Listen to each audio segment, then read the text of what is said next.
Sorry. So today, hi guys. Today we are talking about the Navier-Stokes equation. So what's Navier-Stokes equation and why we are reading about the Navier-Stokes equation? The main purpose why we are reading about Navier-Stokes equation is that CFD, computational fluid dynamics. So why also for the computational fluid dynamics? Because computational fluid dynamics tell us about the movement of fluid and the dynamics of the fluid by the computational methods, and it is useful to know about the movement of fluid in pipelines, like take biofluids like arteries or some other things. So yeah, and what comprises of CFD? So CFD is basically Navier-Stokes plus mesh plus boundary condition. Now what is mesh? Mesh is basically a section which we took out of the whole thing. Like I have made a square here of 10 by 10, and like it is have like in the 3D, if you take it has different type of like rough surface, so rough kind of surface.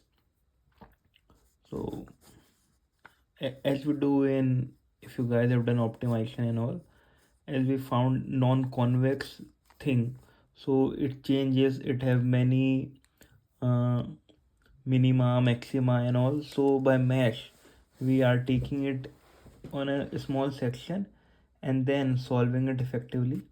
And boundary condition, like what is the boundary condition? Boundary condition is at the condition at the edges, like at the edges, like inside thing can follow the rules, but boundary condition or the endpoint sometimes has different functions or don't follow the mentioned rules. So yeah, that's the three thing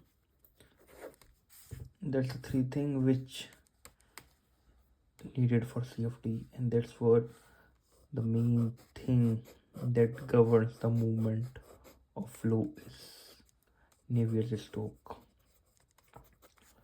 So, and what's the mesh?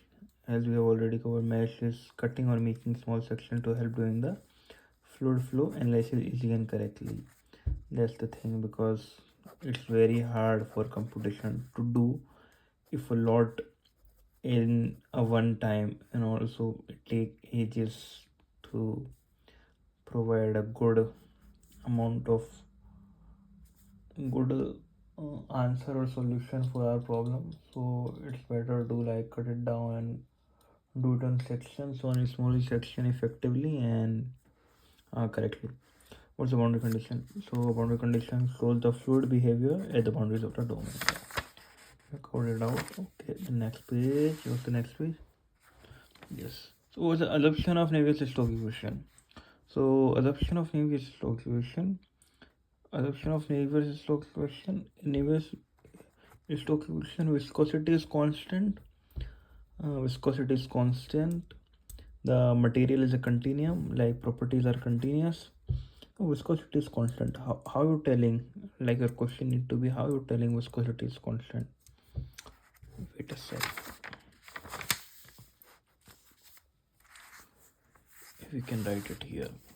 Like what even is Navier-Stokes equation? You guys thinking what even is Navier-Stokes equation? Okay, cool. So Navier-Stokes equation is basically nothing like force into mass into acceleration. This is Newton's second law of motion. So we have to write the same law of motion in for fluids only.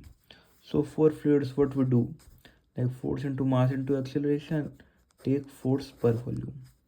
So rho is mass by volume, so it's basically rho. And the thing is, we have taken, yeah, like differentiate the thing with respect to it's in the one dimension. Then we have done this thing, okay, for the three dimension along with the velocity. So yeah, it's covered it all. And it's for the pressure, like delta P, change in pressure, like gradient of pressure, minus, okay, pressure is, yeah, affecting, and plus, okay, like, guys, go through this one also, like, why we took minus in here for the pressure, why not plus, why we are taking all the things in plus, but why not this? And for now, mu, this one, this thing is viscosity is constant. For this we need the viscosity to be constant, double gradient of the velocity, and rho g is bodily force, like it's for per volume, so we have not taken h or v or somewhat, it's just rho g. It's pressure force, body force, diffusion force. It's making acceleration, so it's acceleration, and 3D, 1D, that's the thing. So let me know the minus thing here, why we have taken minus thing here, and also let me know why we have taken delta square u plus rho g. Rho g is like easy, okay thing. I will cover this thing in detail, like the equation solely in detail. It's just a glimpse in this video, so we like go through each section into much detail, and how we got this thing. Yeah, because the main focus is not derivation, is the usefulness, how it's useful in CFD, and how the things run and go like in CFD. Like it's just not useful for engineering perspective to go much deep inside, but yeah, for the research and like how the CFD work, mm, behind the computer screen and random selection of numbers, it's very important to know about the main equation which it works on. The viscosity is constant, material is continuum, properties are continuous, okay. Incompressible flow, yeah, incompressible flow we needed. And one more thing, the equation works for Newtonian and non-Newtonian both type of fluids, but for non-Newtonian we need to change a little bit. Now what's Newtonian non-Newtonian equation? Newtonian substances, fluids are the fluids which follow the equation which Newton gives for the fluids. In non-Newtonian we do not follow. And what's this? The equation, the thing is that like viscous stress is directly proportional or linearly proportional to shear rate. We need that, because otherwise like it's depend like the, like I have to cover, I think, that thing in different slide. Okay, I will cover that on different slide. Also isothermal condition, we need isothermal condition for the, because with temperature things changes, so isothermal condition needed, same temperature, like when doing the whole thing, the fluid behavior, we are having the same kind of condition.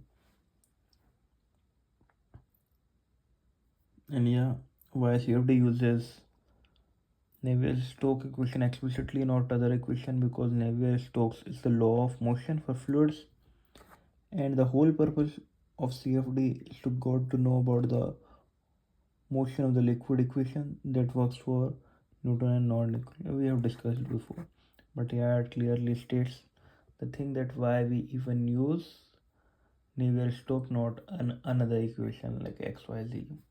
Okay, then I will cover the remaining topics, and these topics will need more attention in more detail.